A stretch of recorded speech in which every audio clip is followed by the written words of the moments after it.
Урматтуу достор, өзүңөргө маалым болгондой, Байдыхан ишканасы Кытай мамлекетинде көзөмөл кампания салган 2 жылдан бери 150ден ашык жолугуу иштерин өткөрүп, биздин ал жакта аброюбуз жогору болгондуктан Кыргызстанга биздин артыбыздан азыр көптөгөн кытайдык ишканалар келип атат.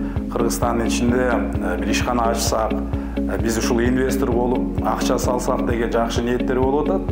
Анын алкагында бүгүн Байдыхан 6 чоң долбоорду ишке ашырып атат. Мен сиздерге кайрылганымдын себеби ушул Байдыхан ишканасы, Байдыхан жамааты дагы бардык эле жумуштарды аткара бербейт. Андыктан келгиле Байдыханга кайрылгыла. Биздин балким сиз долбоорлоруңар болсо, биз ошол жүнгөлүк биздин ишкер өнөктөштөргө сунуштап, балким долбоорлорду чогуу ишке ашырабыз.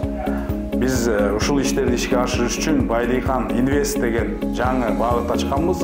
Ошол багыттын алкагында текшерилген инвесторлорго жакшы долбоорлорду сунуштап атабыз. Эшиктерибиз ачык, кайрылыңыздар, долбоорлоруңуз бар болсо, биз ошол өнөктөштөргө сунуштайлы.